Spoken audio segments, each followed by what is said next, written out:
আসসালামু আলাইকুম everyone, welcome my channel শখের রাঁধুনি। আশা করি যে সবাই ভালো আছেন। আজকে আমি ভিন্ন বাজে একদম কম খরচে অল্প উপকরণ দিয়ে কীভাবে এই মজাদার রোলটা বানাবেন সেটাই আজকে আমি শেয়ার করব। দেখতে যেমন আকর্ষণীয়, খেতেও অনেক মজা, উপর থেকে একদম ক্রিস্পি হয়। তো এখানে আমি আর কথা না বলে একটা বাটিতে নিয়ে নিলাম 1.5 কাপ ময়দা।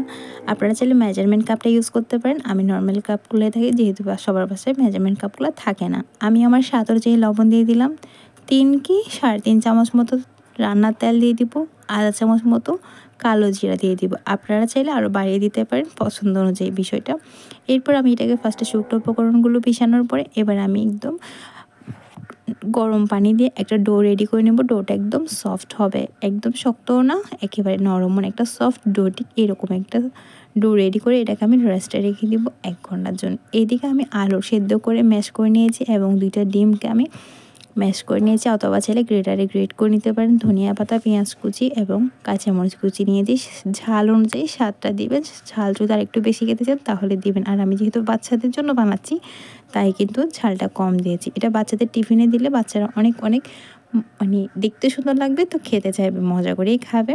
তো এবার আমি ফার্স্টে একটু লবণ দিয়ে পেঁয়াজটা কষলে নেওয়ার পরে এবার ভর্তা আর ডিমটা খুব ভালোভাবে কষলে নিব।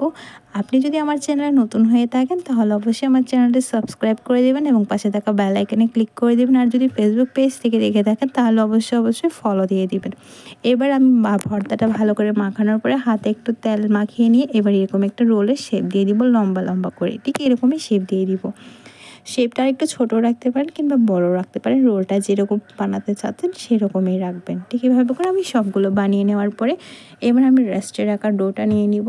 এটা আমি আরেকটু মথে নিব। এবার ছোট ছোট লেচি করতে নিব। আপনারা যদি বড় রুটির মতো বেলে করতে চান, বড় সাইজের করতে চান, তাহলে সেম প্রসেসিং রুটির মতো একটু বড় নেবেন। আমি একটু ছোট করেই বানাবো। আসলে রোল জিনিসটা বেশি বড় আসলে দেখতে সুন্দর লাগে না, আর যেহেতু ছোটো বাচ্চার জন্য বেশি বড় হলে কিন্তু বাচ্চারা খেতে পারবে না। এবার আমি রুটির মতো করে বেলে 4 কোণা স্কোয়ার করে কেটে নিয়েছি। ঠিক এভাবে স্কোয়ার করে কেটে নেবেন। এরপর আবার ভেতরে স্কোয়ার করে কেটে নেবেন, একটু দেখেই বুঝতে পারতেছেন।